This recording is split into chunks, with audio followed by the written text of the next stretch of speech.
Good afternoon, everyone. Romney Smith at WTOC for the News Now. This is where we bring you quick updates of stories that we're working on that you can expect to see later tonight on the news. We're just trying to keep you updated throughout your workday. Thank you so much for joining us on various platforms: Facebook, Twitter, YouTube, Amazon Fire, Roku, all those great platforms, and our website, WTOC.com. I want to say hello to Emily Ray Schumann, Randall Powell, Glenda Dixon, Richard John Schmidt, and Dottie Robinson, who are on Facebook weighing in, and you can as well. If you have a comment or question, post it on Facebook. I'll do my best to answer it, and if not, that's all right.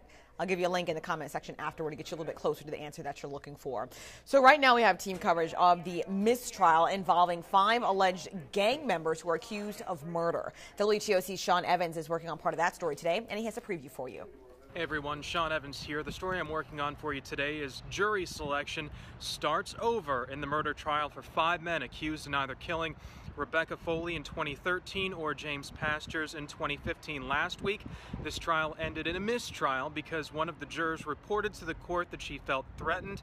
One thing led to another, and again, the judge declared a mistrial. So jury selection starts today. I'll bring you the latest updates from inside the courtroom, where that process is, also some things that happened before jury selection resumed after lunch. Since it happened once, it's a concern that intimidating the jury could happen again after the jury is selected. WTOC's Amanda LeBreau is working on that angle of the story.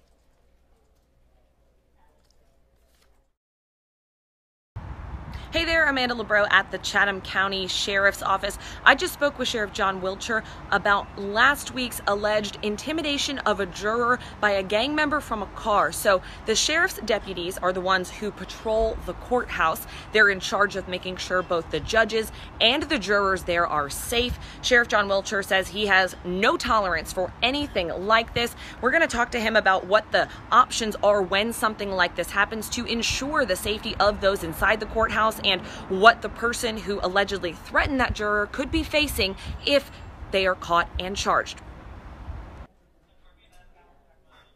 We have a comment from Facebook, Richard Schmidt, saying sequester the jury. It'd be interesting if they actually have to do that this time around because of what happened to the last round of jurors. We will certainly keep you in the loop and let you know. Moving on, I'm sure you know by now the mass shooting that happened in Pittsburgh, killing 11 people who were at a baby naming ceremony at a Jewish facility up there. Well, the vigil is growing at the synagogue where the mass shooting happened, and there are now 11 Stars of David with their names on it. There's understandably more security near the synagogue.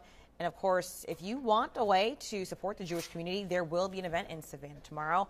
Savannah area faith community leaders will gather Tuesday evening to oppose hatred and violence that happened over the weekend in Pittsburgh. The Savannah Jewish Educational Alliance has planned an interfaith vigil tomorrow at 5:30 at their congregation Agudat Achim on Lee Boulevard. The Jewish Alliance says religious and civic leaders will speak as everyone supports each other during this time of grief and affirm our goal of peace in Savannah, our country, and our world. There will also be another vigil at Temple Oseh Shalom in Bluffton, South Carolina. They will hold a memorial service for the victims in Pittsburgh, Pennsylvania. That ceremony will be at 7:30 on Tuesday in the Low Country at the Presbyterian Church in Bluffton. Again, leaders say everyone is welcome to pay honor to those 11 people who were senselessly killed this weekend. All right, I want to switch gears really quick and take a look at weather, but not so much our weather now. It's more of a timing thing. This weekend, do you know what's happening? Yes, you're sleeping in, I know. But as far as time goes, let's look at my iPad really quick because we're sending out the reminder early daylight saving time ends, which means we get an extra hour of sleep, which of course most of us love. So Sunday morning, turn your clocks back. I like to do it Saturday before I go to bed. From 2 a.m., it'll turn to 1 a.m., so we get an extra hour.